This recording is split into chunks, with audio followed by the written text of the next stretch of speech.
Good evening once again. The session is on self-confidence, and today my confidence got shattered. Why? From Ramantapur to this place, it is just about 7 kilometers. I thought in 40 minutes I will be able to reach this place in time. I started around 5:50 and it is 6:40 or 45 by the time I reached this place. So we have progressed a lot, isn't it? That means next time I have to plan to start 1 hour early, and even then if there were to be more traffic jams, I don't think I will be able to come. That means I must come and sleep yesterday night here so that I am ready for the 6 o'clock session, right? Why? Right, Arvind? Now what I wanted to tell you in the beginning is, normally I come on time. I believe in things like punctuality, certain values that improves our confidence.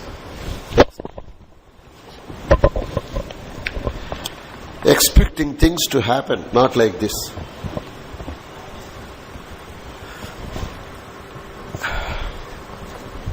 Confidence is something that you get when you are succeeding repeatedly.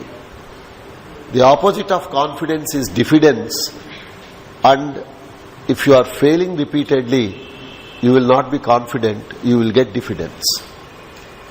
I came late, I am not at fault.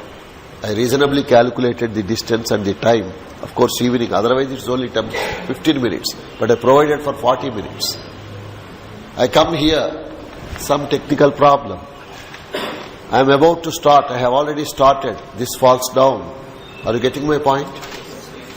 Expect the unexpected, your confidence will remain unshaken. Are you able to understand me? Yes, sir. I don't come late, I have come late. No problem, be ready.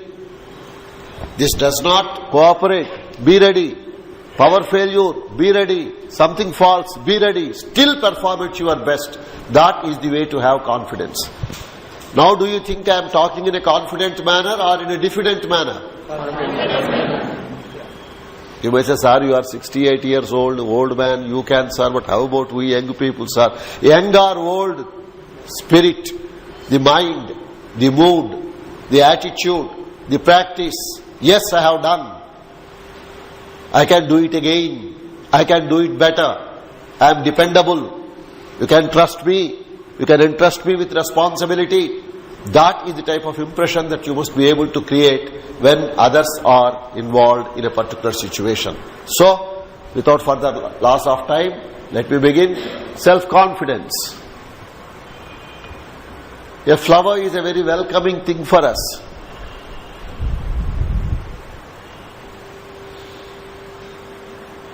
As the sun rises in the morning, our confidence level must go up. But as the sun sets in, our confidence level should not decrease. When we have performed our duties sincerely, in the night when we are going to bed, when we relax the manner in which we have spent that day, we must be able to say with confidence, yes, whatever I have planned, I have done. I have done my duty today. I have planned for tomorrow. I am ready to face the tomorrow. I will sleep with confidence that I am a fulfilling, successful person. Wake up tomorrow. Do it again. Similarly, every day when you go with happiness and smile on your face to bed, you will get up definitely a more confident person. But if you are not reviewing the day, if you are not verifying what you have done and what you have gained, you are sleeping with doubt, dismay, suspicion, diffidence. Next time in the morning when you get up, you will continue to be in doubt and you will not be starting your next day with confidence. I will give a very simple example. Say tomorrow morning at 7 o'clock you have to catch some train. Very simple. Prepare everything tonight only. Sleep. Set the alarm at 5 o'clock. Wake up. Start by 6 o'clock. You will reach the station by 7 o'clock. But tomorrow I am going. I will arrange the suitcase tomorrow. I will polish the shoes tomorrow. I'll get up at 4 o'clock. I'll do everything tomorrow, not today. Finish. Advanced preparation improves confidence. Repeated practice improves confidence. With every sunrise, we must be able to feel more confident that we